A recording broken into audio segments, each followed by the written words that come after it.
Thank you. We'll now move into the CSU land acknowledgement video.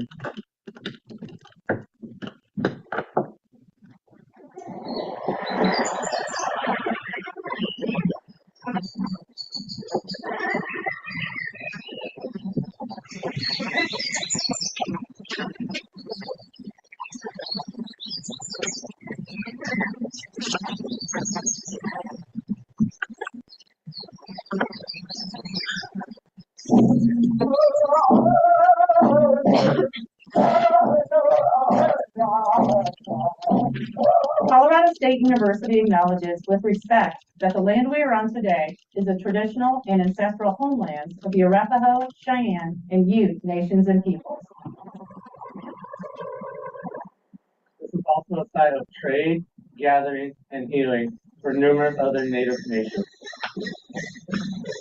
We recognize the indigenous peoples as original stewards of this land and all the relatives within it. As these words of acknowledgement are spoken and heard, the ties nations have to their traditional homelands are renewed and reaffirmed. CSU is a land-grant institution, and we accept that our mission must encompass access to education and inclusion. And significantly, that our founding came at a dire cost to Native nations and peoples whose land this university was built upon. This acknowledgement is the education and inclusion we must practice in recognizing our institutional history, responsibility, and commitment.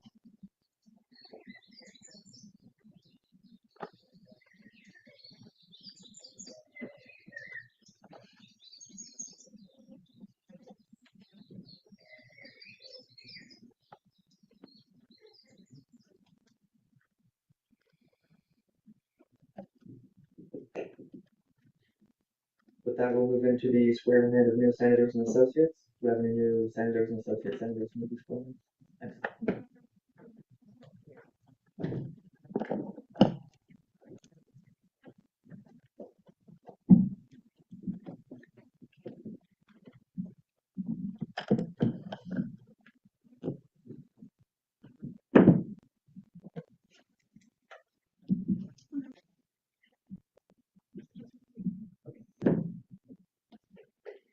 I state your name. I, Angel Hernandez, Do solemnly swear do solemnly swear to defend and uphold to defend and uphold the rules and regulations the rules and regulations set forth by the Constitution set forth by the Constitution of the Associated Students of Colorado State University of the Associated Students of Colorado State University and will rightfully perform and will rightfully perform the duties of my office the duties of my office to the best of my ability. to the best of my ability. Congratulations.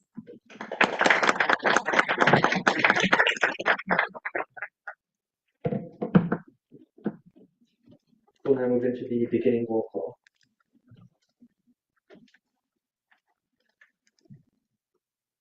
Speaker Taylor. Present. Speaker Pro Tem Orvis. Present. Parliamentarian Camberg. Present. Officer Kelly. Chair Nora Pardo. Present. Senator Herrera. Present. Associate Senator Rodriguez.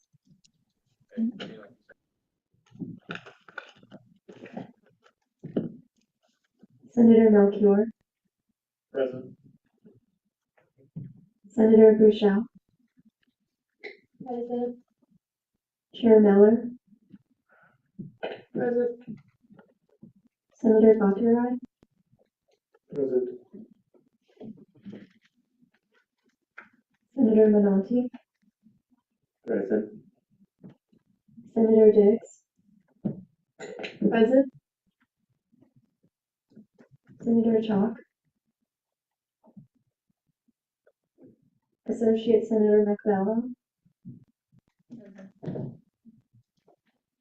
Senator Evelyn Rivera. Present. Associate Senator Archbeth.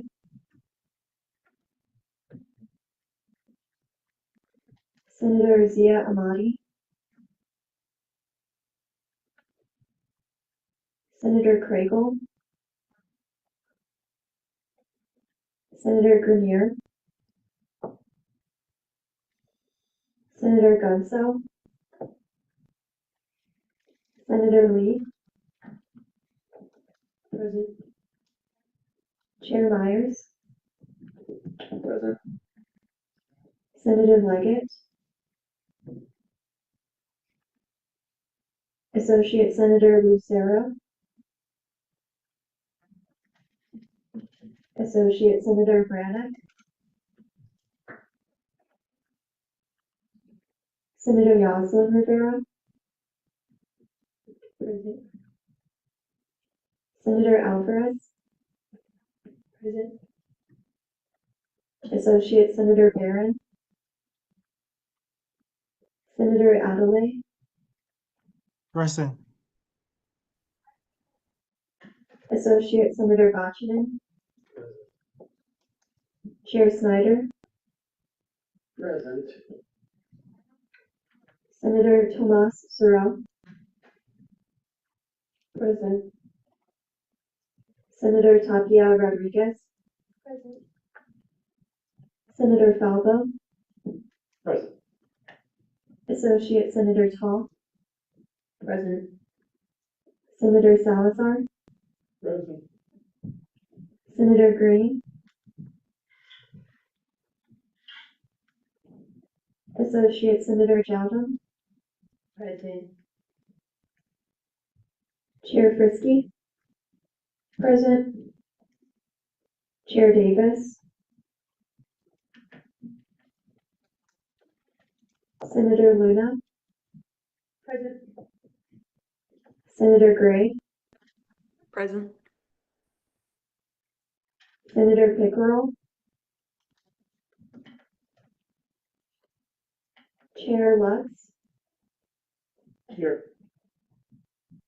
Associate Senator Grube,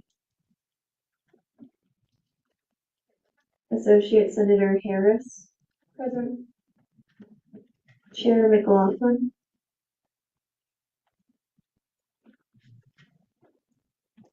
Senator Gilroy, Here. and that is it. If you still need a placard, please come up here and sign the sheet. And we also have the QR code if you still need to get on the ASCSU newsletter.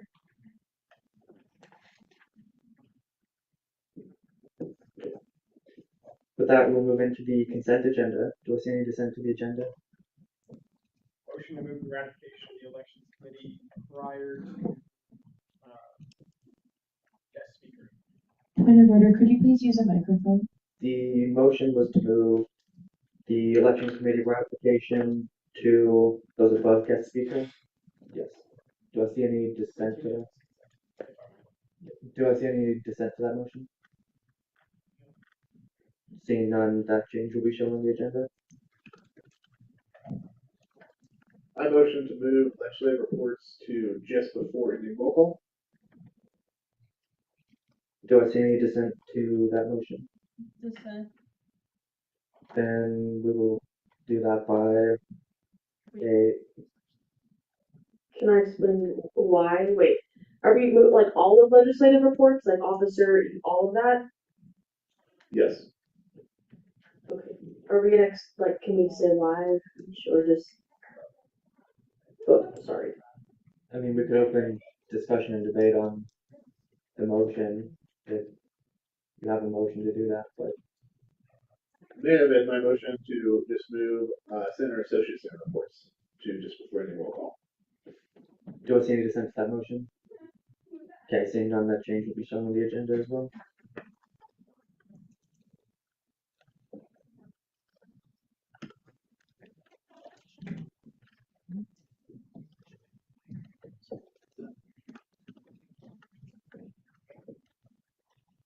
Do I see any additional dissent to the agenda? Seeing none, we will move into gallery input. Do we have anybody in the gallery who wishes to speak?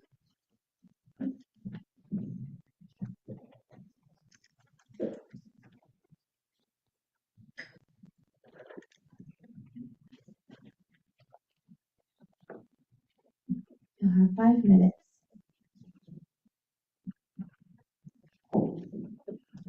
Hello, everyone. I'm Karen Dawn. If you haven't met me, I'm one of the associate senators for PIE. It's a little lengthy, not more than 5 minutes though. Recognizing that CSU is by definition a predominantly white institution, we must acknowledge the many challenges this presents, particularly in our efforts to create an inclusive and equitable space for all students. Today, I stand before you not only as a student, but more importantly, as a representative for marginalized voices within our community. Throughout campus, and particularly in the Senate chamber, there seems to be an inability to address issues beyond the scope of our own identities.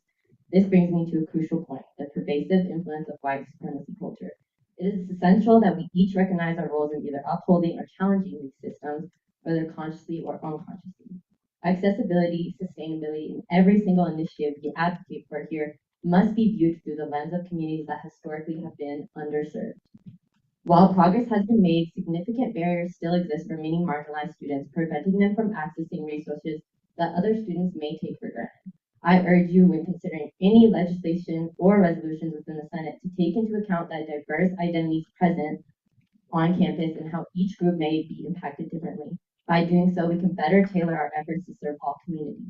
I want to stress that this responsibility does not rest solely within the cultural resource centers represented within the Senate.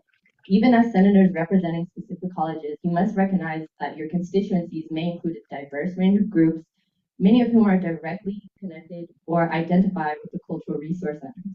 It is critical to acknowledge that constituencies across cultural resource centers experience trauma that many in this room may not even be aware of, let alone have to endure due to their privilege. To make meaningful progress, we must come together and understand that our collective strength lies in our unity. Only by working side by side with full awareness of our privileges and responsibilities can we move forward. Finally, to those of you from marginalized communities, I really urge you to take up space in this Senate. Every opportunity we have today exists because of the hard work and sacrifices made by marginalized groups, even when history has tried to erase our contributions. The power to shape this institution is ours and is crucial for all of us to ensure that we do not allow this culture to diminish us, but rather empower us. We stand on the shoulders of those who came before us, whose efforts and sacrifices have paved the way for the opportunities we have today. Similarly, the choices and actions we take now will shape the path for those who come after us, influencing the opportunities and challenges they will face. What we do today ripples into the future, just as the impact of past generations continue to resonate in our lives. It is our responsibility to ensure that the legacy we leave is one of progress, equity, and justice, so that future generations can stand on a more stronger, more inclusive ground. Moving forward, I challenge each of us here to actively engage in self-reflection, educate ourselves on the systems of power that shape our campus, and take deliberate actions to dismantle white supremacy culture. This can take many forms, from supporting marginalized voices in meetings, to holding space for difficult conversations, and to ensuring that our policies and practices reflect inclusivity at every level. Our commitment to this work must be continuous and not performative. Let us be accountable not just to each other, but to the communities we represent, and together we can make CSU a more just and equitable space for everyone.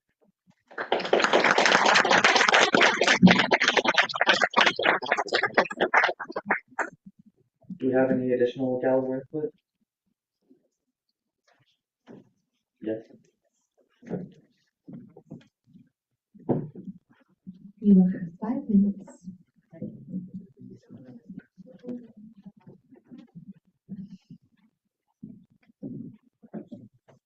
Hi there. Most of y'all know me. You see my face around, and most of y'all know me from being a senator, or the formerly second oldest standing senator in space. But I come to you today as simply a student. I come to you as a student who is going to be begging and asking you all, use your positions of power. I'm begging and imploring you, because this administration, this CSU administration, this entire campus is still hard enough to navigate as just a student. It's let alone just a marginalized student of color or even a marginalized identity, any of that. I'm asking you, as student leaders who are able to go to these places, who are able to reach out to these individuals, who are able to talk to these individuals, use your position of powers. This goes beyond just the Senate branch. This is going to the executive branch, the judicial branch, anyone who sits on a board. Use your position of power. help your constituencies and even those who are not even a part of your constituency, because they too are students trying to learn just like you. Have that empathy. Connect with them. You cannot just sit by in your position of power and be afraid to use it for the betterment of your fellow constituents if what you're most concerned about is keeping that position there. That position was created so you could help, so you can go up to the big man and be like, hey, knock it off. I'm imploring you all, think about your position and use it as best as you can.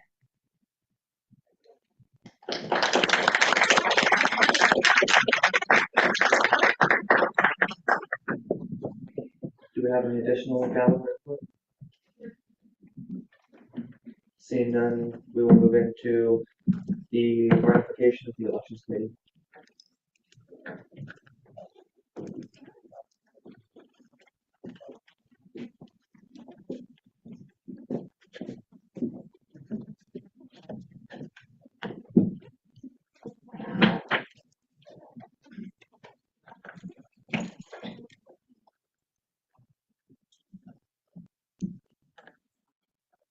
Hello all, I'm Garrett Lopez, your elections manager for this election cycle, and I have before you some more members to ratify the elections committee. So we have Cassidy Pham, Dana Nelson, Gio Falba, Theron Jowden, Lucas Toth, and Emmy Patel.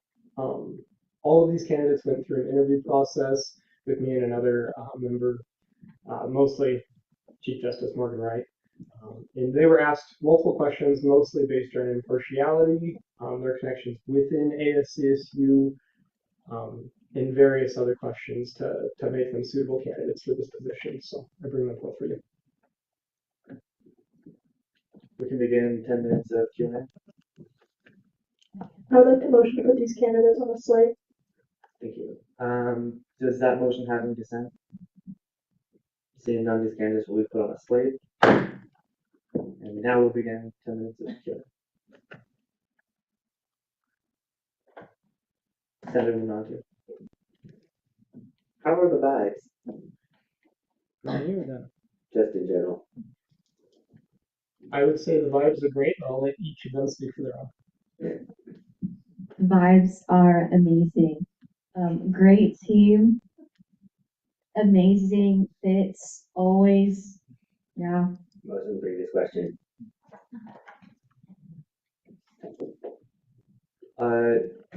Dissent to that motion? Whenever we did have the candidates on the slate, correct? We do. Yeah. Okay, everyone needs to answer the question. Yeah. Vibes are great. Garrett's a great leader, and I think he's gonna help make the vibes continue to be great. Similarly, I think this is a great group of people. Garrett's a good leader. I'm very happy to serve them as a non-partial clerk. I don't have anything to add. The vibes are good for me. Vibes are pretty amazing. All these people are really nice, and I think it's gonna be really fun and amazing. I also don't have anything to add. I think we should have second as well.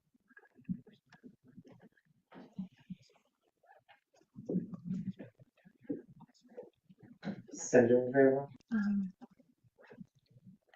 You could speak to Would you be on both looking forward towards this election? I'm most looking forward to seeing how overall the elections function and being a part of that. This is my first role participating in ASCSU, so I'm most excited for that.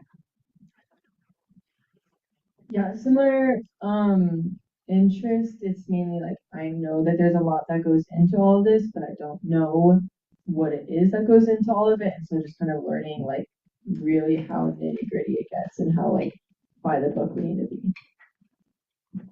I found that you could tell a lot of the student organization by how its elections turn out. And being involved in the ASCSU space, I'm interested in exploring that facet.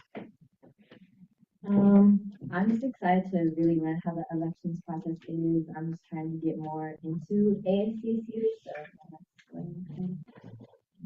I really like helping people. This is one of the ways to help ASCSU continue doing the amazing work that it does, and I'm really excited to keep learning, especially in the elections process. I think just being able to understand how the elections process actually works, and then also just getting more involved with the ASCSU.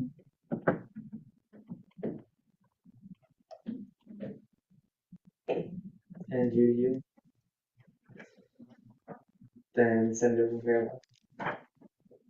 Hello. I just have a quick question. How will you uphold the principles of community diversity? That's kind of an interview question. The point of our application is not interviewing candidates. It's mostly about. Then yeah. Okay, thank you. Chair Snyder. Okay, stop me if this is an interview question. I hope it's not, but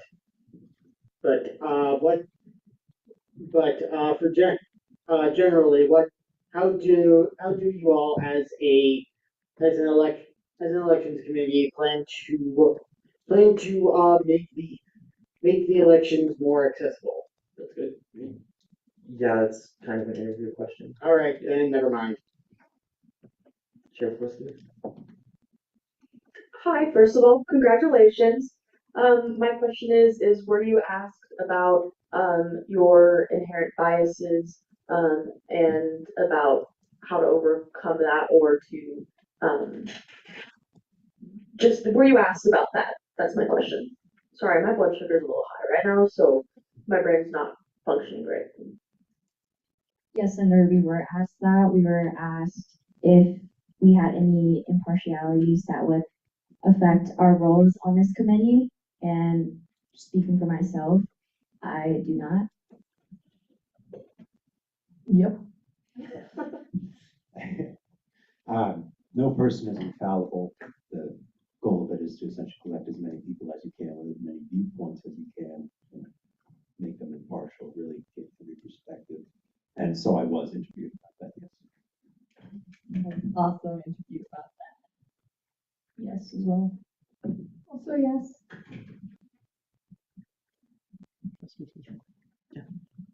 And just a quick point of clarification for all the Senate, Mr.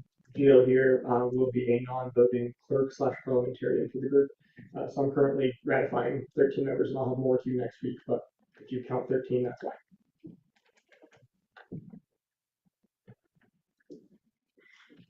Do we have any additional questions? Seeing none, these candidates can all take a step outside.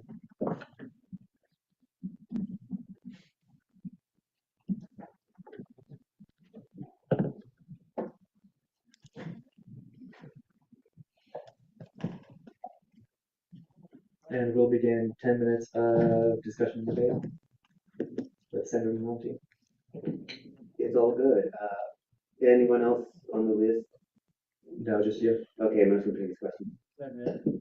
Does that motion have any dissent? Seeing none, we'll move into voting on these candidates. Senator Monty. Motion to approve these candidates with unanimous consent. Does that motion have any dissent? Seeing none, these candidates are accepted by unanimous consent.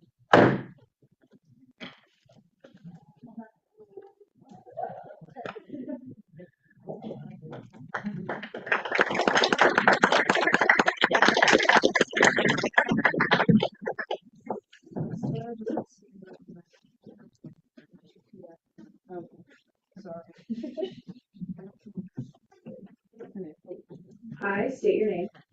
I, Giovanni Collins, Do solemnly swear do solemnly swear to defend and uphold the rules and regulations set forth by the Constitution set forth by the Constitution of the Associated Students of Colorado State University of the Associated Students of Colorado State University and will rightfully perform and will rightfully perform the duties of my office the duties of my office to the best of my ability. to the best of my ability. Congratulations.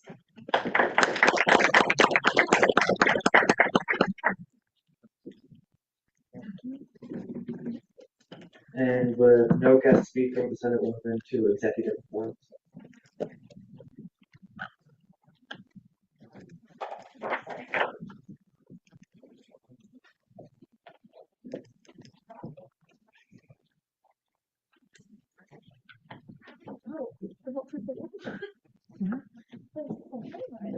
I feel nervous. you're the head of the So true. Hello, everyone. I think everyone here knows me, but my name is Ava Wilkins. I serve as the Director of Governmental Affairs for ASCSU. Just a couple quick updates. So this Tuesday, we had our little CSU Founders Day. It was super fun for everybody that could come. It was only like 8 or 9 of us. Unfortunately, we were unable to get transportation for it, so that was a limiting factor. But it was really cool. We got to go on the House and the Senate floor while they were in session, which was really fun just to kind of see that process. And obviously, we met with Amy Parsons and the mascots, which was fun. If you would like to do something similar and at a larger scale, Day at the Capitol, March 10th, please come.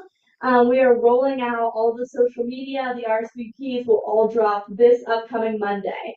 There's a limited amount of spots due to transportation, so please RSVP as soon as you see it. If you're interested, I don't have to turn anyone away. So yeah, that's the biggest update. And then also, LSAB is running smoothly right now. It's our Legislative Strategic Advisory Board. Just to give you a couple really short updates on that. We are supporting a post-secondary credit transfer bill. The goal of the bill is to have all four-year universities and community colleges submit to a website what credits they take. So those would be transfer credits and also like AP test scores, IB, what credits they take and what elective it would transfer to. So basically you can see in high school, oh, okay, CSU takes this credit. Oh, CU takes this. All of the things. It just makes higher education hopefully as accessible as we can.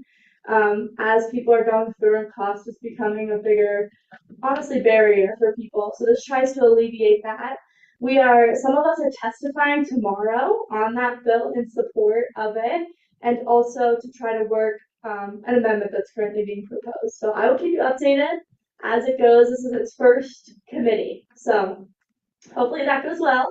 And then one other bill that we're working on, we will be hearing on Friday from the bill sponsor, but is a deceptive pricing practices bill that was brought to us by the AG's office. Basically, this bill just aims to make pricing more transparent, especially in rental agreements. So as I'm sure a lot of us know, right now there's a rental agreement, it'll be like base rent, $680, and then you actually end up paying close to $800 because there's a $50 parking fee, there's a $25 processing fee, there's an application fee, all of the things. So this would make it just more transparent in general, which I think is amazing for a lot of college students who are also first-time renters. We'll also be watching that bill. We will officially vote on a position this Friday, so don't want to get ahead of myself, but just to kind of put that all on your radar. Thank you.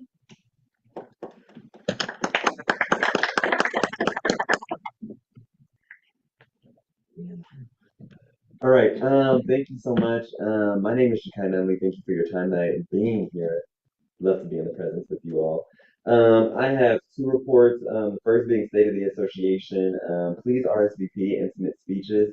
There's going to be a great audience there, specifically highlighting like university administration, a lot of community members, all the things, and the work that you've done this year has been critical to students and your community members. And I think that it's important that you get recognized and highlighted in such great rooms for the work that you've put forth this year. So please submit your intent to speak. Please submit your RSVPs. I would love to have you there.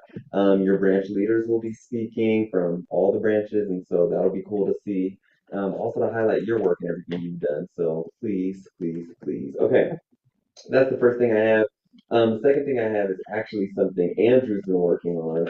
It was ASCSU office hours for the executive staff and just publicizing those. And so if you check the ASCSU website, office hours are public for all ASCSU officials, as well as the public initiative tracker is under resources. If you're ever wondering what anybody in the executive branch is doing, it is on this website. It's the public initiative tracker, and there's a direct link on it on the ASCSU website.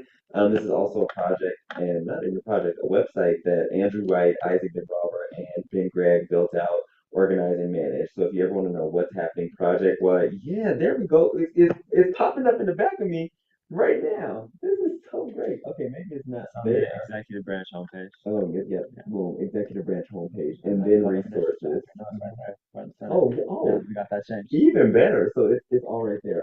So please visit this page, and then if you press executive branch right here, it'll take you to all the departments and what they're doing. You can click through, and based on what they're sharing with us is how we update the system. And so if you ever want to know what's happening in the departments in the executive branch, this is a great resource to use. And then can we go back to the website, Mission, like just the ASCSU website? For the executive branch, office hours are on there now. This is a project that Andrew spearheaded in tandem with our front desk. So shout out to both. Under everybody's name is their office hours, right? So if you ever walk in on Friday from 1 to 3 and I'm not here, tell somebody something because I'm not doing the right thing. And so these are everybody's office hours. And so feel free to stop by members of the executive's office hours to chat with them, talk about projects and areas for overlap. I am now introducing to you the Andrew White. Andrew White is the operations intern for my role this semester, and it has been awesome. Oh, wait, this semester and last semester, and it has been awesome watching Andrew grow and also learn about ASCSU and do all of the things. He is heavily involved in the planning for State of the Association, so a lot of the good things you'll see on March 5th have been spearheaded or have been brainchilds of Andrew White. So please give a warm round of applause or a drum roll or something to Andrew White because he has an executive report. An intern executive report is so fire. I'm so excited. All right. Round of applause, please, Andrew. Hi everyone, like Kai said, my name is Andrew, and I didn't know I was able to come talk to you guys, so that's why I'm here this week. Mostly just to introduce myself. She kind of mentioned the spring exposition last Senate meeting, and I sent an email out to all of you. I think it would have been great if we had more senators at that event. We had all except we had 6 members, and it was a great opportunity to reach out to the student body as a whole. There was a lot of students there, and so in the future, I will be here to let you know about any events I'm helping to run or I'm organizing. I will let you all know about the opportunities myself in person, but yeah, mostly I just wanted to say hi and say that was a really good opportunity with the Spring Expo, and it went well for those who went. So thank you guys for your time.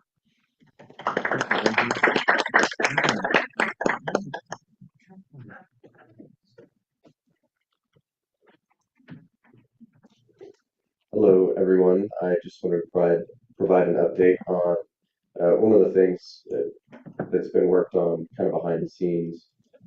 For those of you who were here at the beginning of the semester, you may remember I told a story about how on the first day of classes there was a student who came into ASCSU explaining that she had been the victim of a drugging at one of the bars in Old Town and wanted ASCSU to do some advocacy, help her in the process of ensuring that this didn't happen to other folks when they're trying to enjoy time out in Old Town or really anywhere else in Fort Collins.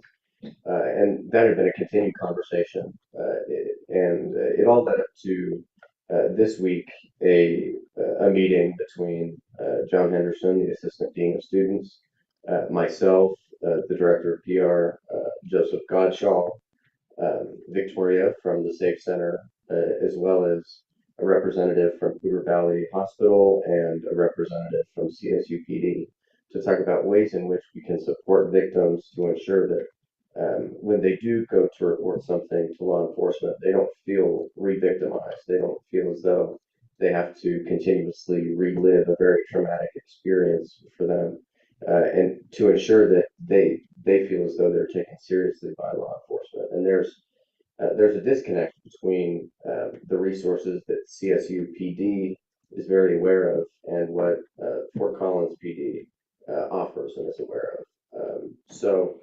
All of that to say is there's more connection happening between those entities to ensure that Fort Collins PD as well as folks at River Valley Hospital are very aware of how to deal with these types of things so that they can be prevented and if they do happen that victims don't continuously feel re-victimized and have to relive their very traumatic stories with these situations.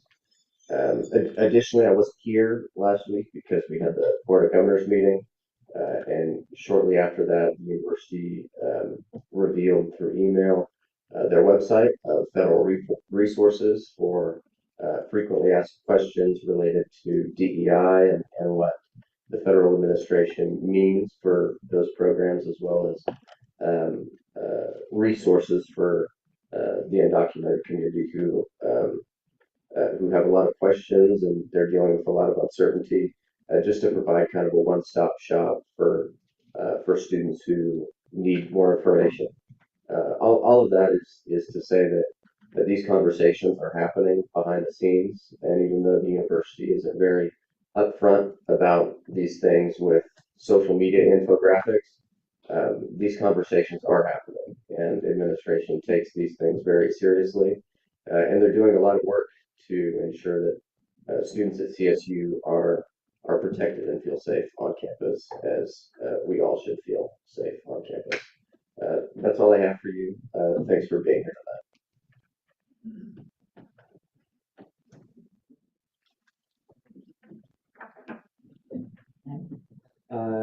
Excuse me, Chair of the Room.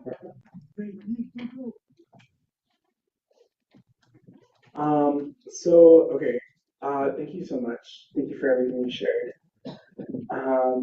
Yeah, I agree. Like, I know that there's a lot of work happening behind the scenes, and I was wondering if you could shed light on any of that work that's happening right now, in order for us to like be informed and in order for us to like know what's going on behind the scenes.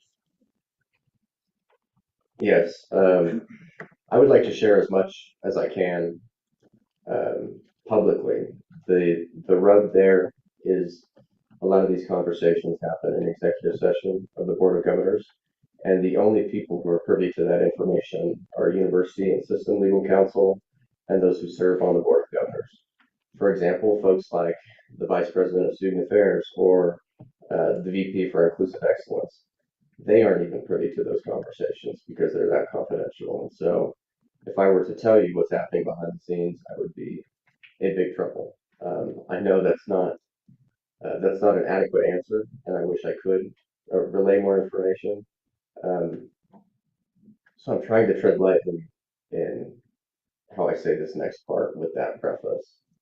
The university is doing whatever they can within their power and the resources available to them to ensure that students are protected, undocumented students specifically, as well as to ensure that the things that are coming down from the federal administration related to DEI don't affect the grant work that is actively being done for DEI programs. That's a big concern. As well as the things legal counsel has told us, the CSU Student Legal Services, it was pretty much a directive from administration to continuously beef up their understanding of immigration law so that students who have questions and go to student legal can feel supported.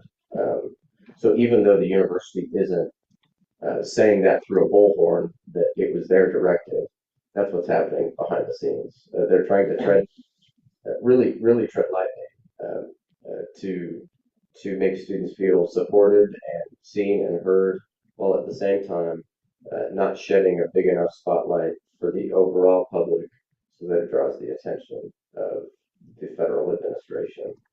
Because in that respect, it's the board's feeling, it's admin's feeling, and it's my feeling that puts a further undue spotlight on the undocumented community that would make them more unsafe. One of the ideas I heard floated was to put undocumented students in university housing to try to protect them that way. And I can't think of something that would consolidate students in one general area and make them more unsafe than a program like that.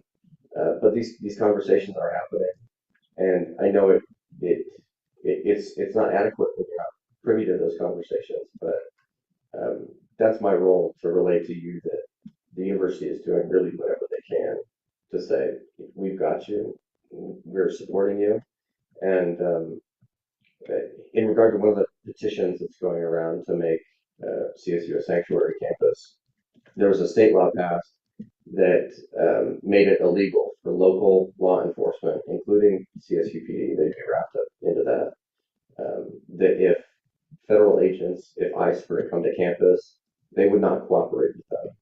No local law enforcement is allowed to cooperate with ICE, even if they want to. It's illegal on the state level.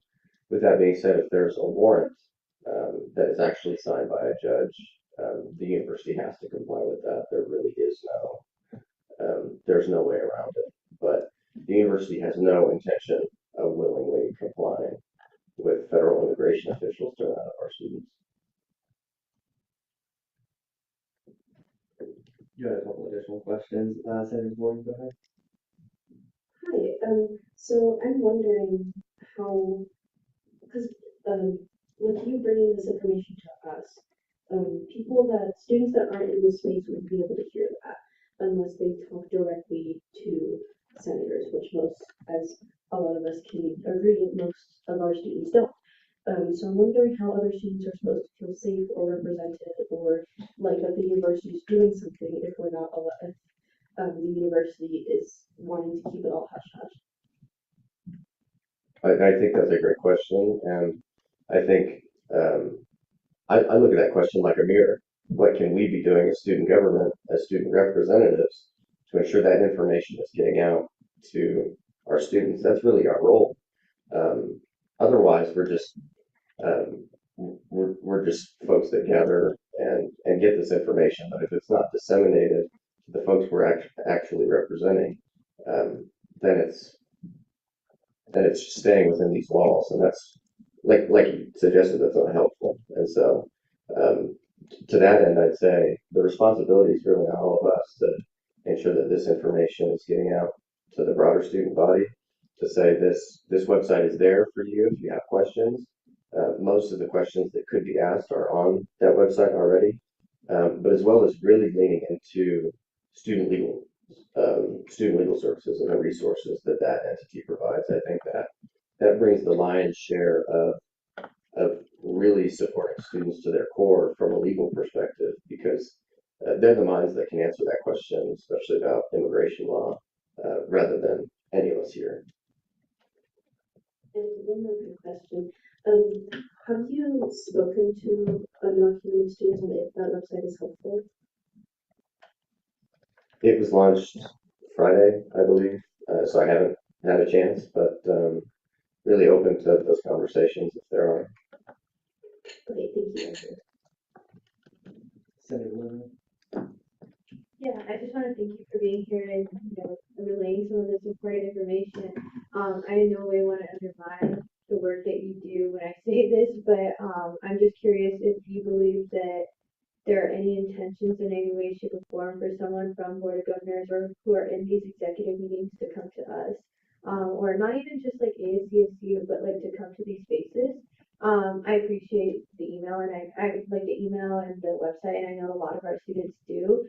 But I'm wondering if I feel like there's a lot of power if they were to come, if anyone with some of these higher titles were to come into our spaces or to a student, oh my gosh, like the student support services meetings, like having these sit down meetings with the people who are affected. I mean, they definitely could be doing it at the moment, but I'm just curious if you know if they have any intentions of that, or if, like, say for instance, we were to invite them to come to this place. Like, what are some of the thoughts that are coming up when I'm saying these things? I think that's a good question. It's definitely within the realm of possibility.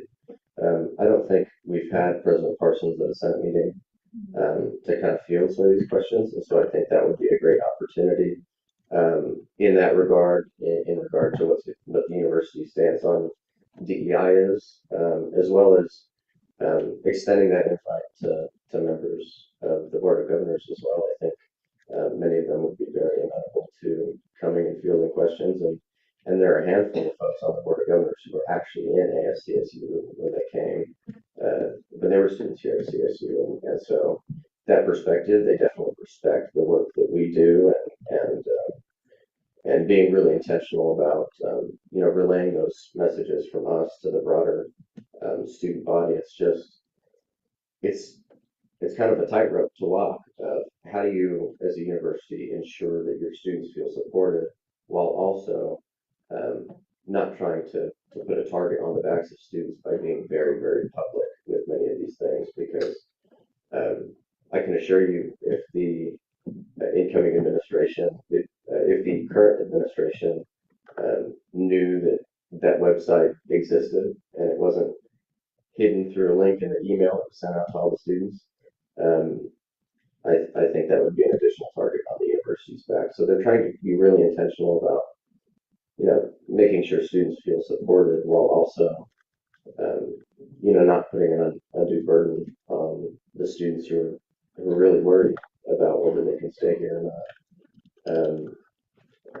I don't know if the Senate wants to write a letter requesting President Parsons come and speak to ASCSU, but I think that's something she would be very open to do, maybe as well as University Legal Counsel to talk about these things from their perspective. Thank you. And Senator Fairwood. I also want to say thank you for being here, and I can totally see the hard work that you're putting in. I also see the point that we as ASCSU and as senators need to represent our student body and make sure that the messages are being relayed to our students.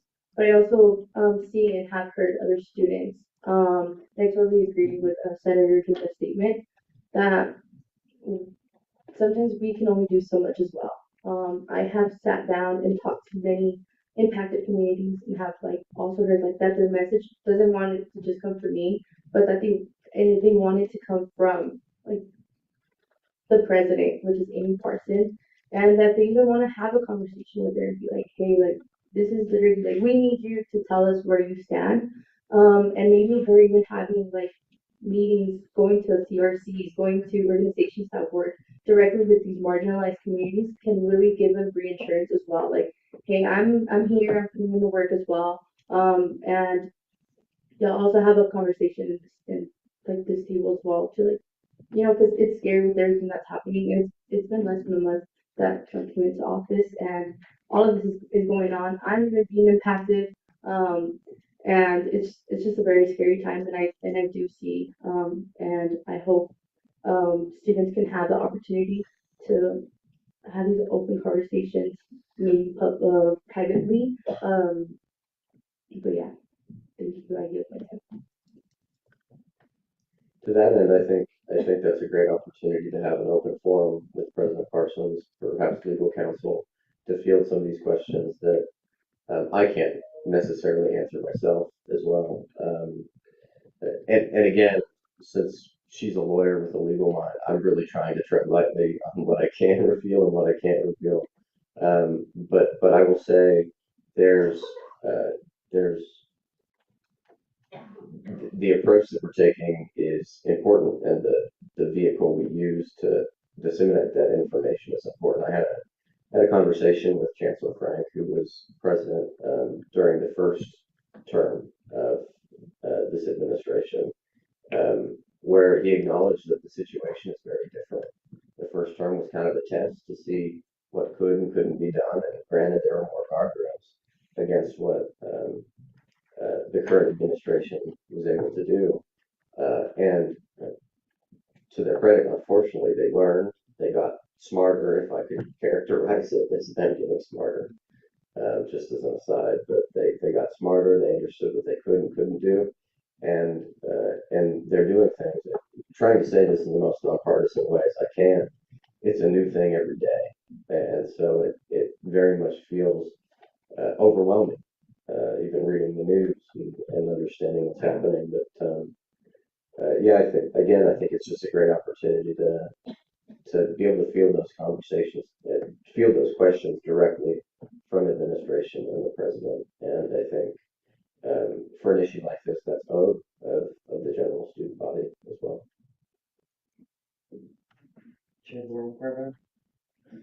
Yes, I would like to reiterate what some of the other senators have said. Thank you for being here, and thank you for all the work you do, and thank you all the work that you do with the administration and things like that. And in no way we're trying to undermine that, and we appreciate you answering these questions to the best of your abilities, because obviously, yeah, I get it. But yeah, and then but it helps. I don't know. Just you answering these questions helps me feel we're on the same team. We're all trying to fight for the better of student success and things like that. But something that I wanted to bring up is how has there been any efforts making the student coordinator position that currently supports immigrant students permanent? Because right now ASCSU has 2 more years funding, and you know this, I know this, President Parson knows this, and why can't we make it base funding and built into the university? Like I feel like, yeah, I can sit here and like try to like do all this like I will do all this research and I will do all this like work in order to like find a way to make it base funded, but I do think that it's something that I can't do alone. And I think that if you're truly trying to show like, yeah, we support undocumented students and like, yeah, we support immigrant students and things like that, like, okay, let's sit down, let's have this conversation, like make it base funded.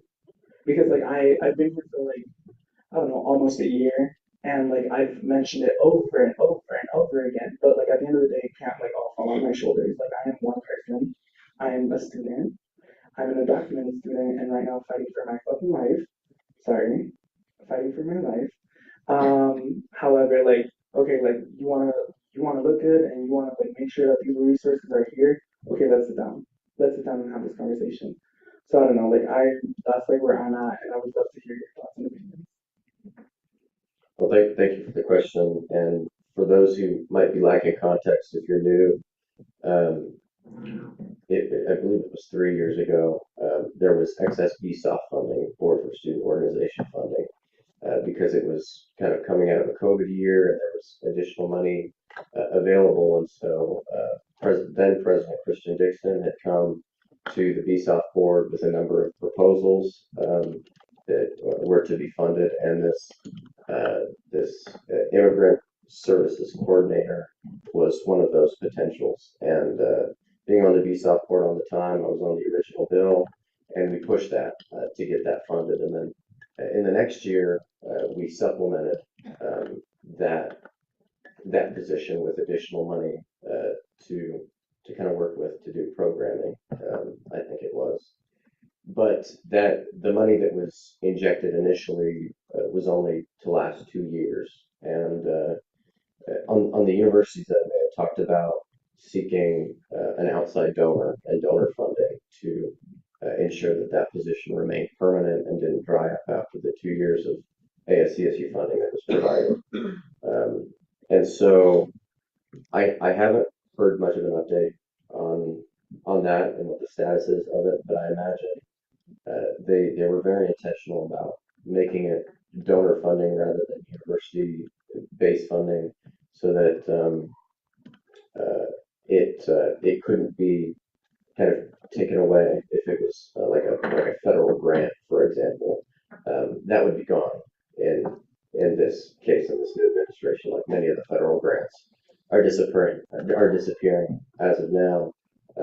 What I'd add to that is, I've updated this branch a couple of times about the state budget scenario and how there's a $1 billion budget shortfall with the proposal at the Board of Governors for a potential tuition increase and what the university budget is going to look like going into this next year. Departments across the university have been asked to cut 3 to 5%, and so I imagine when we're in tight budget years, everything is being cut. Let alone do they have the resources to implement new programs. So I think that was another reason they were searching for donor funding to make that position more permanent. It leads to a broader conversation of how we fund universities, how we put money into the state budget. That's an issue, and ultimately, I appreciate you for continuing to bring it up. In my next meeting with admin, I'll inquire about it and see what the progress is on that. Yeah, I think that making it donor funded is really smart, and obviously you guys figured that one out. Thank you. But also, like, I really want to reiterate, like, Nick, these are all the resources we have. Like, when an undocumented student needs support on this campus, it is that individual, that coordinator, who gives us those resources. And I would like for you to reiterate to everyone in power that undocumented students are here to stay, meaning that those resources need to stay. I, as an undocumented student, have had to gotten creative in order to be here, in order to sit in the same room that a U.S. citizen can't sit in. I've got to cry, rage, get so creative. So now I'm asking your leadership team to get creative as well. Because if I can get creative, you can definitely get creative. So this is just a call to action. And in no way am I trying to be like picking at you or anything. Deep breaths, you're good. You're not like on death row. But like trust me, I need those resources to stay. And if we can figure it out together, or you can figure it out on your own with your team, I would deeply appreciate that. Okay. I appreciate it. Heard loud and clear from everybody who's spoken so far, and those of you who haven't. And I take no offense to anything that's said or is going to be said in the future. In this room specifically, I've been on the receiving end of much worse, so I can take it. Unless there are any additional questions, thank you all. Thanks. Thank you, President Soldo. With that, we'll move into judicial reports.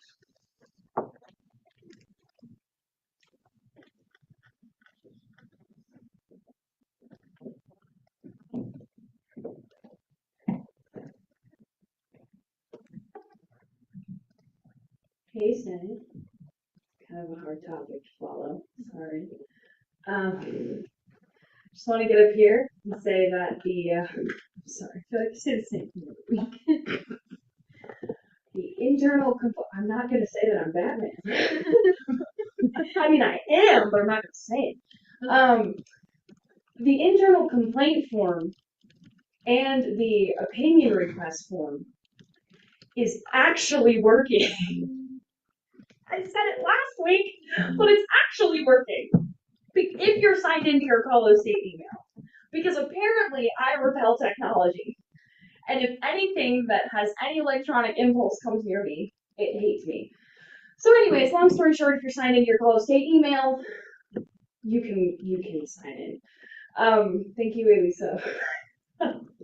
Sorry. I'm about to crash out. Anyways, if you want to file anything along those lines, please make sure that you're signed into your Colo State email.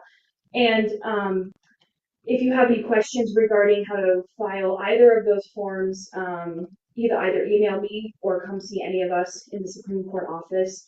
We can help you with formatting. We can help you with sending that to us. All you have to do is send it to the Supreme Court email. There's really nothing fancy you have to do. You just have to make sure that you attach it to your email and send it to the Supreme Court email, which is just me. I know that it says ASCSU Supreme Court.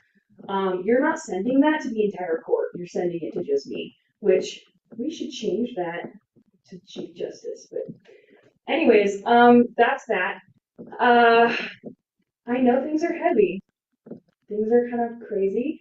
And again, the justices are here for you, and we would like to offer support and resources. We are very connected with the Student Resolution Center. We're connected with various mental health services on campus. We have resources that people may not know about, and would love to get you all connected in any way that you might want. So please feel free to come in to our office at any time. On that note, I also would like to just give a shout out to our elections manager, Garrett Lopez. He's been working really hard on finding the best, most qualified individuals for your elections committee. I can't think of obviously anybody more qualified for this position, and he's fulfilling that role incredibly well. So can I get the best, most enthusiastic drum roll, please?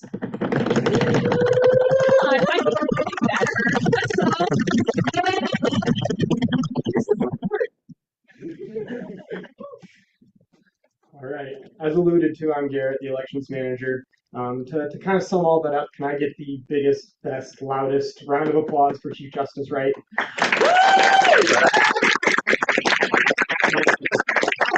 Thank you very much. All right, so I've got some elections updates for you, but I kind of wanted to touch on things. We've talked a lot about representation and representing students across CSU tonight. So if you guys will all humor me and raise your hand if you agree with any of this or have anything to add to it. How many of your friends know exactly what ASCSU is and what we do? Okay. So, I love that so many individuals are here, but how many of you were elected by the student body? The student body. The student body during last year's election. There's one hand raised. Everybody should be applauding Speaker Taylor at this moment. Thank you so much. How many of you will be here next year and want to be a senator for ASCSU? By raise of hands. Fantastic. I love you all very much. There's going to be an application out this Friday for senators, vice president, president, and speaker to apply for elections this next year. The best way we can represent the student body is to get our voices out there and actually have them understand what we do. And, the best way to start doing that is through elections. So I, would really love for as many of you as want to be senators apply. Thank you very much. Your question? Yes. How is this gonna look? Like, is it gonna be like for Centro, like everyone's gonna go for the senator for Centro and associate senator? Or how exactly are we like looking into this? Yeah, so I can double check on CRCs, but I think it's just and anyone's welcome to double. You want to? So the way that ASCSU conducts elections is with senator elections, that's divided into the colleges, and so you vote on RamWeb when the election time comes up, and the software kind of gives you the candidates of the college council that you can vote on within that college. So myself as a political science student within the College of Liberal Arts, I would vote on the Senate candidates for my college and not the other colleges, not the cultural resource centers. Those would just be appointed just like you got appointed to that office. So clarification, it'd be all senators as well. And then I think to me, this is a little bit scary, just because I am a person of color. I know how hard it is to take a seat in Senate, and I have seen how many other people have struggled who literally look like me to get a seat at Senate.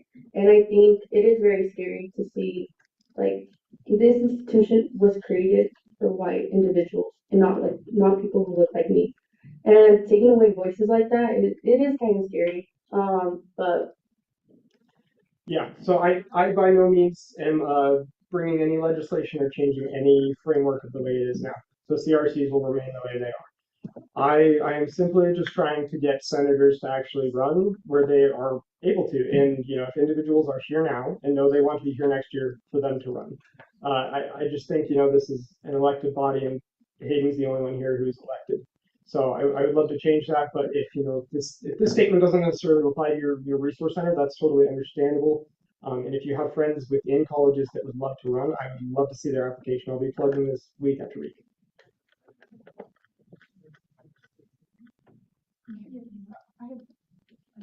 I have a point of clarification, point of information, what I don't know which one it is. It's not changing the way that the CRCs run right now at all. We still will be like appointed by our directors, as it stands. If this was only with the colleges, and correct me if I'm wrong, but this is how it's been before, correct? Yeah, so there's no changes right now. So we are looking at how to figure out kind of like to improve the process for CRCs and give more support to CRC senators. So if you're interested in that, please come talk to me. But no, you're good. Don't worry. Yes, within the existing framework, I just want as many people who are willing to run for election. Thank you. I heard some clarification too. Yes. Also, so the CRCs have their own methods, just like college councils do. College councils can utilize, anyone really could utilize the infrastructure that we have for our large school-wide elections. I think, am I understanding that that's what you're getting at? That is a system that could be used for either a CRC or college council if they so choose. If that's helpful in clarification.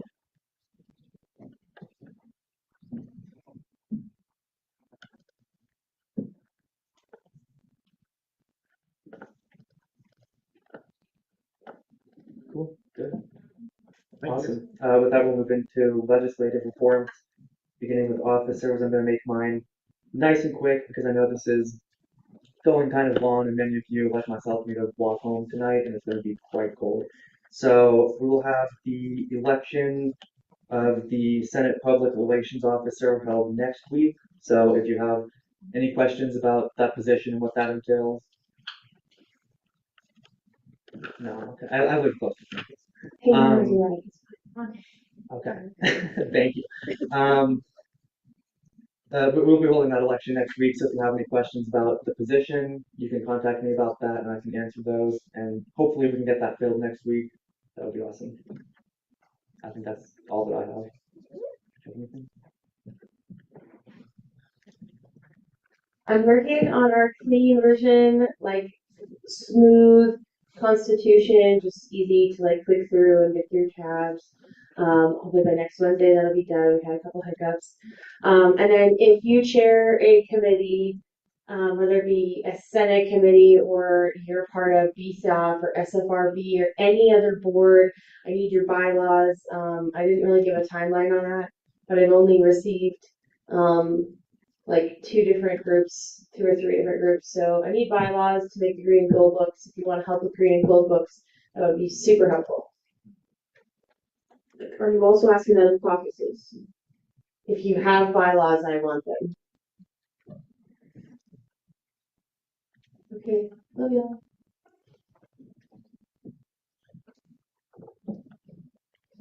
Don't get strikes.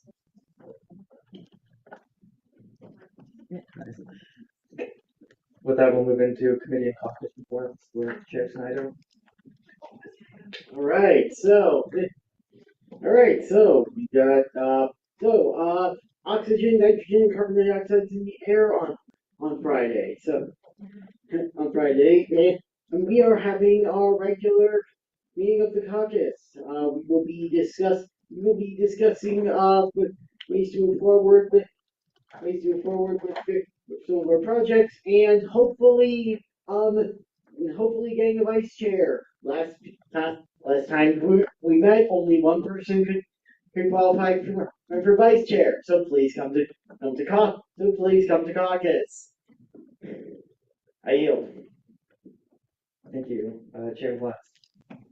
Hi everyone. Internal met last Friday from 11 to 12. We didn't have any legislation, so we just had fun and talked. Committees can be fun too. This week we will have legislation, so if you have thoughts, please come by. It's Fridays, 11 to 12 in the conference room. Thank you. Chair McLaughlin. Budgetary Affairs met yesterday from 2 to 3 p.m. We reviewed Bill 5408, Pocket Pantry Bill, and made minor edits to specify that the funding is going to the Pocket Pantry program instead of Food Pantry itself. I'm still looking for a permanent meeting time, and I would like more than the input of one person. So if you're interested in joining the Budgetary Affairs Committee, let me know so I can add you to the Teams channel, and you can have input on that. And also, I'm giving the report for Housing Caucus. On Monday, we did a debrief of the Prospect Plaza Development Review hearing that Lauren and Georgia attended, and we discussed that. We had a quick discussion of how to encourage students to reach out to ASCSU with housing concerns. We discussed potentially testifying on House Bill 1004, which has to do with banning collusion between landlords, and we went over goal planning this semester.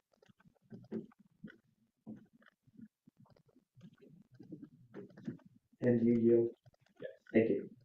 Chair Forsky. All right, so Women's Caucus, we held it last week, or this week, it's still this week. Good Lord.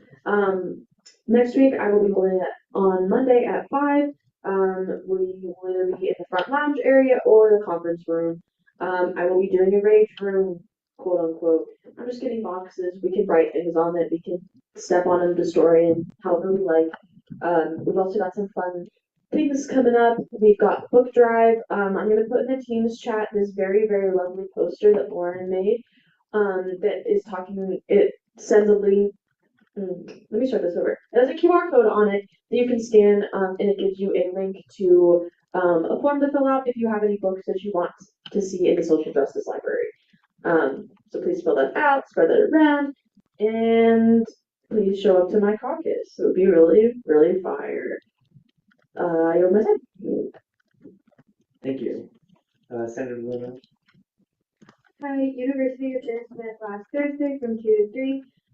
We discussed Bill 5408 and Resolution 5407 since we had previously held it in committee. We just got some follow-up and clarification questions answered, and so then we sponsored and discharged those. Yeah, we meet from 2 to 3 on Thursdays. There's usually Capri Suns. This week there's only candy. Sorry. That's all. Thank you. Chair Meyer. DEI met last Friday from 2 to 3 in the conference room as per usual. It was another really great turnout, so thank you to everyone who was able to be there. And if you forgot to come, there are minutes in the Teams, and if you're not in the Teams, you can reach out to me and I can add you to the DEI committee Teams channel. We didn't have any legislation either. We had a great discussion about the importance of professionalism. And yeah, DEI was a great committee. Be there on Friday at 2 or be square. I yield. And with that, we'll move into conference business with 2 hours on the conference clock. Beginning with new business, Lex 5415. These don't have.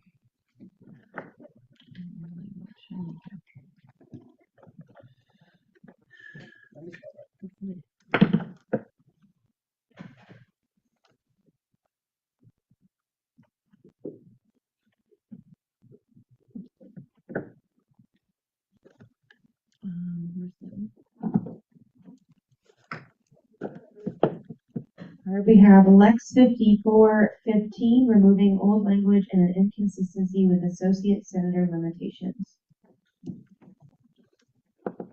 Sorry, abstract too. I'm rusty.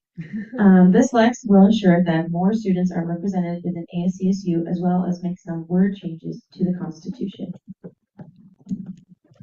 Hi everyone. I want to give some context with this and the next piece of legislation. There were originally one piece of legislation with a secret third thing that I was going to change, but I split them up, and then I kind of forgot about that till I presented, or I sent them in last Wednesday. So there are some minor spelling mistakes and everything, but yeah, essentially with this, I was, I don't know, bored one day, I guess, and read over the Constitution, and technically this was within the parliamentarian's purview, but I was already changing these sections, so I said, why not? Removes SCPS, changes to CRC, so I'll take that. And then also, for non-college council offices, they are only limited to 2 associate senators, no matter the number of senators. And that doesn't make sense for college councils. If you don't know, it's 2 associate senators per every senator. So, for example, Warner has 2 senators, so we have 4 associate senators. So I'm just with this Lex, I would go through and just update that to make it 1 associate senator or 2 associate senators for every senator. So, yes. With that, we'll begin 10 minutes of Q&A.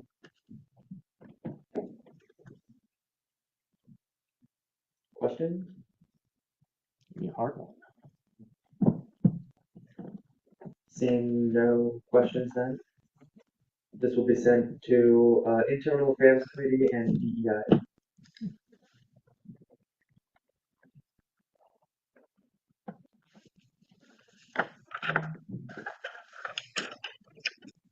And we can move into Lex 5416 now.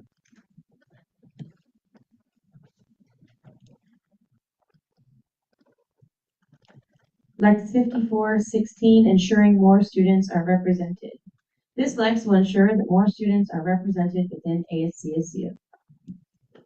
If you can't tell, I like to keep things brief and very short. That's just the way I write my stuff. So essentially what this does is that 1 senator for the colleges, this does not apply to the non-college council offices for clarification. For college, every 1 senator is equal to 750 students, or a major portion thereof, which is 300 or 375 students. So if it's 50% of 750, it rounds up to that 750.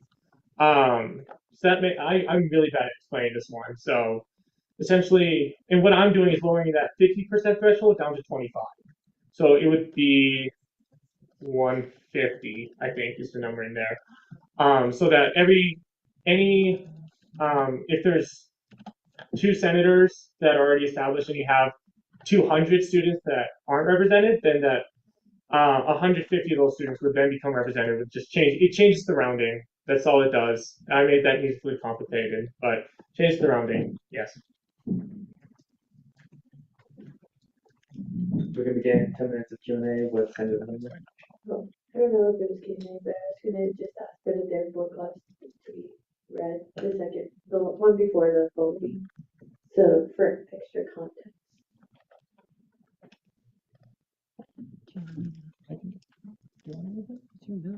Yeah, I'll read that.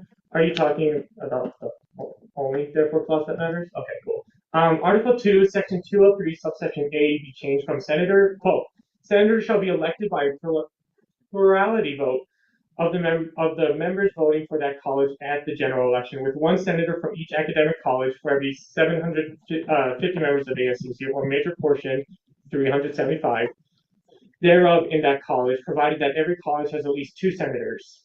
End quote. 2, quote, senators shall be elected by a plurality vote of the members voting for that college at the general election, with 1 senator from each academic college for every 750 members of ASCSU, or a minor portion, 150 thereof in that college, provided that every college has at least 2 senators. End quote.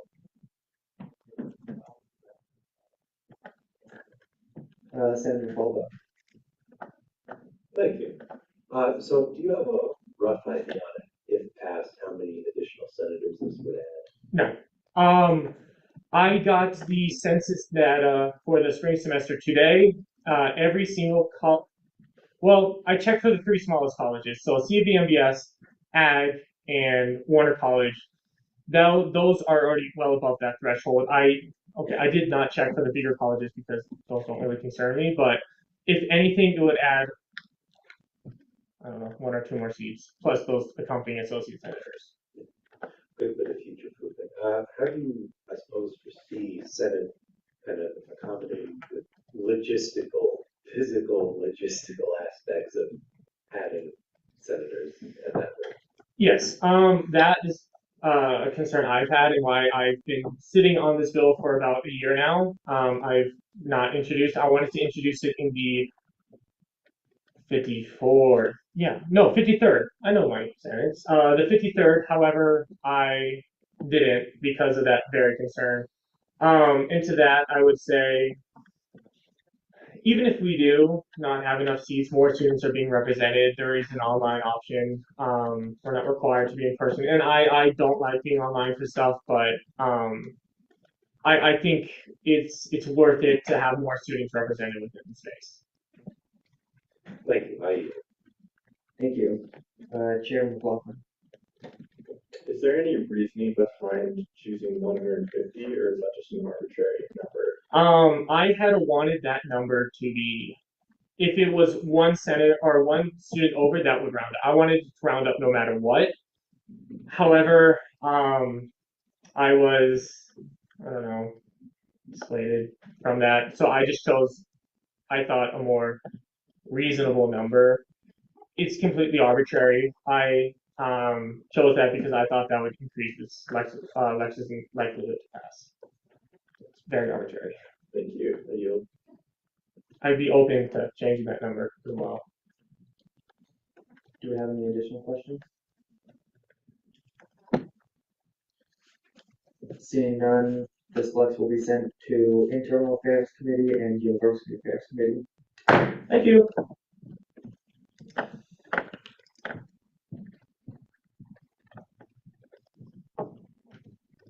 And with that, we'll move into Bill 5410. Yes. The establishing the Sustainable Living in FSL Council. Okay, Bill 5410, establishing the Sustainable Living in FSL Council. This bill will establish a council that will be housed in the Environmental Affairs Department and function to be a liaison between ASCSU and fraternity and sorority life at Colorado State University. I propose the creation of a council entitled Sustainable Living in FSL, in which members of fraternities and sororities on Colorado State University's campus voluntarily participate in sustainability-centered conversations and education twice monthly. Representatives from each chapter on campus, including from all 5 councils, will be invited to collaborate on methods to reduce waste and consumption in their chapters. Meetings of the Sustainable Living and FSL Council will be held by the ASCSU Director of Environmental Affairs or Deputy Director of Sustainability. You have 10 minutes to present the legislation. Hi guys, I'm Kate. I'm the Director of Environmental Affairs, and I'm really happy to meet a lot of you. But basically, this is just a partnership between Environmental Affairs and the Fraternity and Sorority Life Office. So we put several months into working back and forth with them and developing something that works for everyone. So all 5 councils will be represented. It will be entirely voluntary, so this won't be an extra workload on any of the officers in chapters currently. It'll be open to any member who's interested in participating.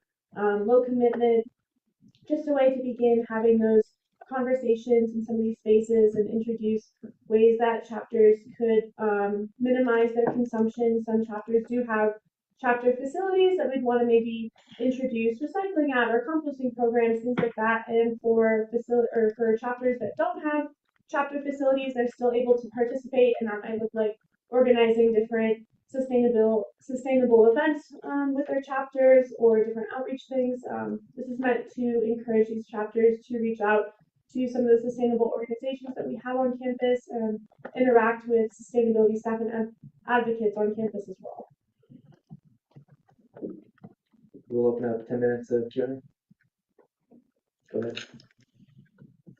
Hi, I was just wondering how you're gonna hold them accountable for that, because I know in situations like that it's very easy for people to say that they'll do something and they won't actually. So are you gonna monitor, require weekly reports, if they actually do, establish recycling and compost, how are you gonna make sure that they actually are keeping themselves accountable? That's a great question. Reports will be sent over regularly to the FSL office, and we're also working on developing a sustainability award for the FSL banquet. So that takes place in the spring. It's actually next week, so it would be introduced in the following year if we're able to get that passed. But for accountability, we can't really enforce chapters to do anything or members to do anything. But the point is, if you're showing up to this voluntary space, we expect that you are wanting to see those positive changes in your campus, and so you're going to work hard to do that. But again, it's not necessarily a failure if a student comes and wants to establish that recycling program in their chapter facility and isn't able to make it happen, because those conversations were still being started. That's still movement in a positive direction that we want to see, and that's really the main point of this council.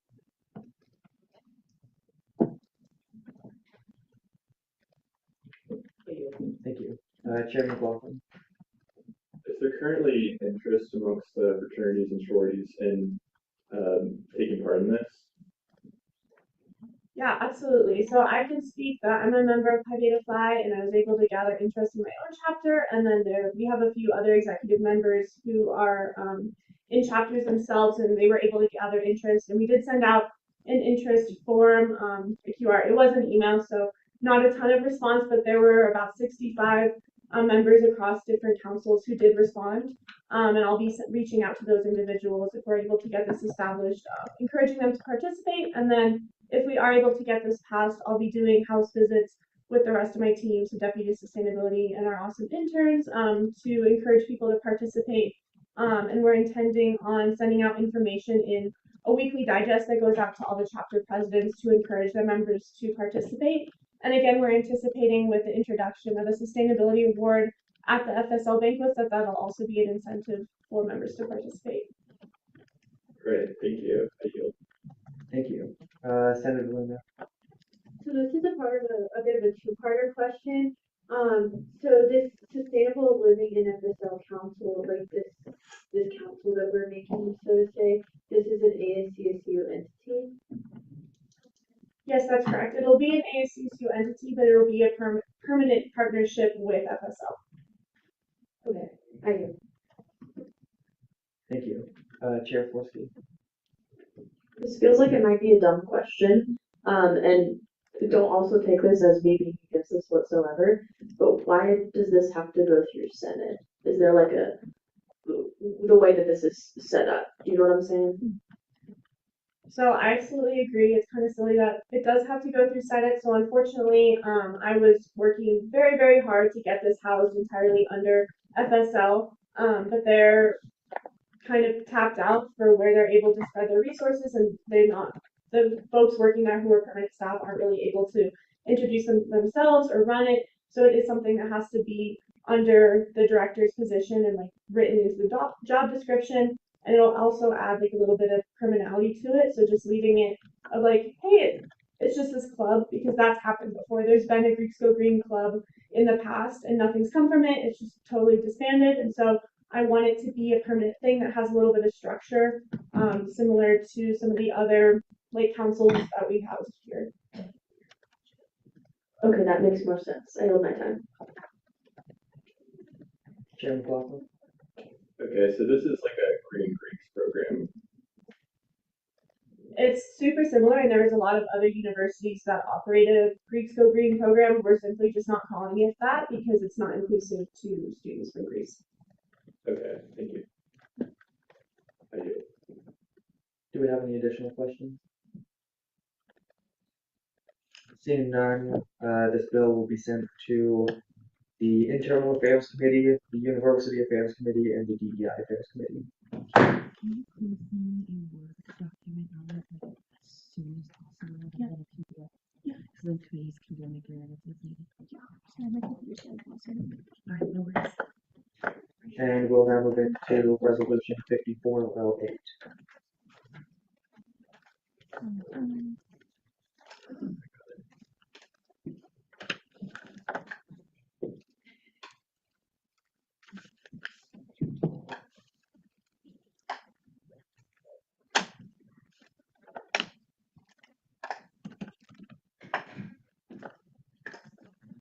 All right, Resolution 5408, resolution in support of immigrant students.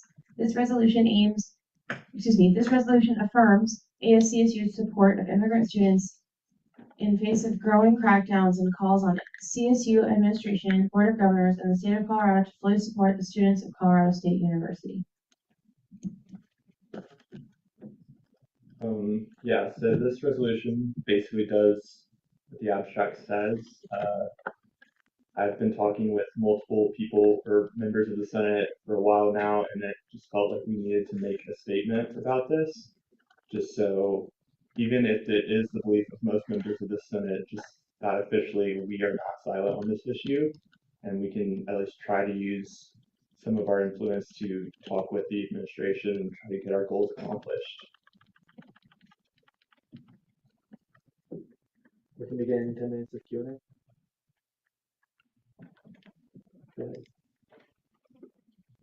So I don't have a question, but would you be able to put me down as an endorsement? Do you? Yeah.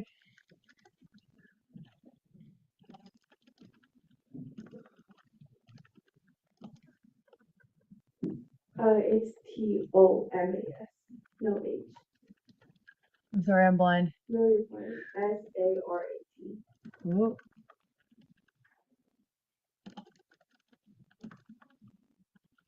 AT? Yeah, correct. Associate or senator? Senator.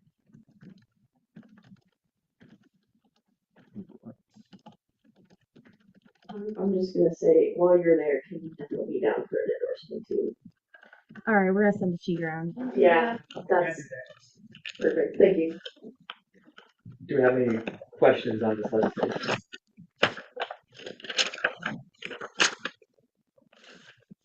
Questions? No questions?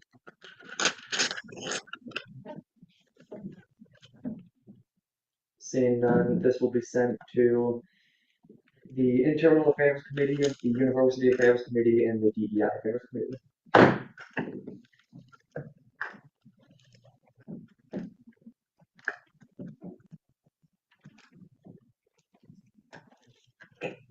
And with that, we'll move into Senator and Associate Senator reports. Senator Williams. Hi everyone. So, first things first, these things are now in the Pride Center. Oh, goodness. Hello? Okay. These things are now in the Pride Center. They're ACE and Arrow Identities 101. If you know anybody who's ACE or you're ACE yourself or Arrow and just want some more information, those are at the Pride Center. Week of Love is still going on. We have the date night, the lyric is someone else's mic on? Okay, I don't know why it's doing this one. Anyway, the date night, the lyric, that's happening on Friday from 6:30 to 9, and yeah, and also Black History Month still happening, so be in support and thank all your Black people for being awesome and existing. So yeah, I yield. Thank you. Senator Diggs. Hello, I just wanted to come to you guys with more events that BAC is hosting for Black History Month. Today, if you got a chance to go with the fashion show, it was amazing. It was featuring a lot of Black designers and models. Tomorrow, the 13th, we're going to be doing the Meals in Motion with AKA in the back office, and it's just assembling meals from donated food donations. On the 17th, we have Valentine's. The time is still to be announced, but it's going to be at Dandelions and Rust. And we're going to be teaching people about hair care.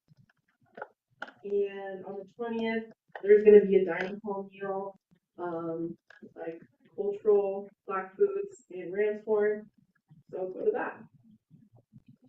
I'll be coming to you next week with more events for Black History Month. Also, I did want to make you guys aware of a protest happening tomorrow, starting at 1 p.m. in the plaza, in support of undocumented students. So I think you all should go if you have the ability to. Thank you. Thank you. Thank you. Chair McLaughlin. I was recently appointed to the Larimer County Environment and Science Advisory Board.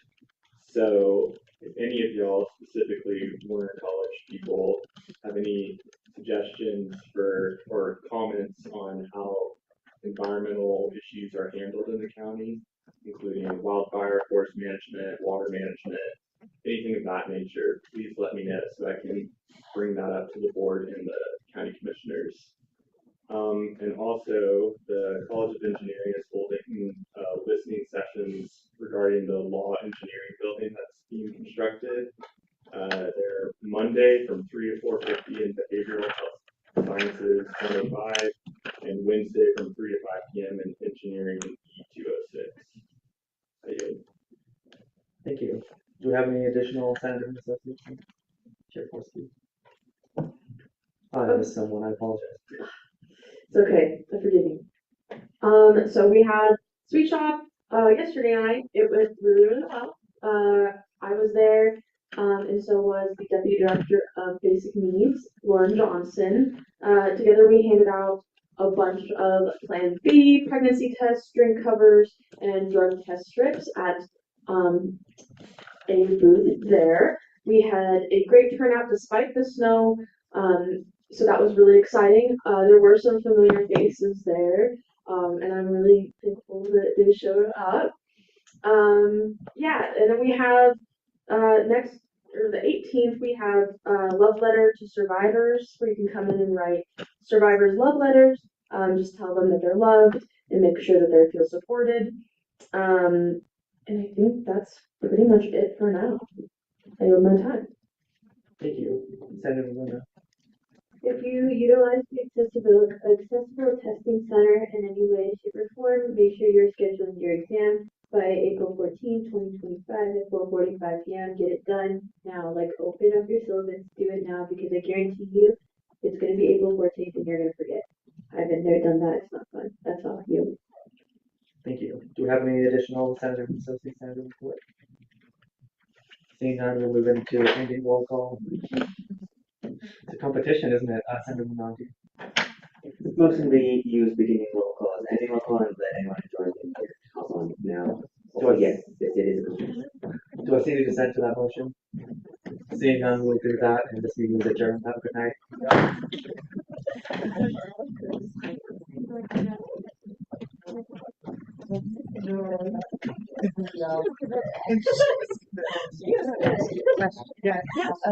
So is somebody allowed to be a senator to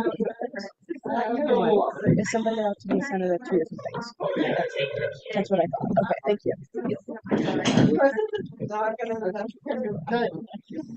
That does end up happening.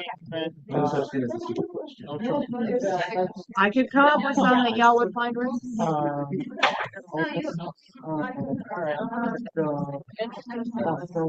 The bills we saw tonight with floor edits, I'm putting in the 54th Senate Teams channel for committees to download and make edits.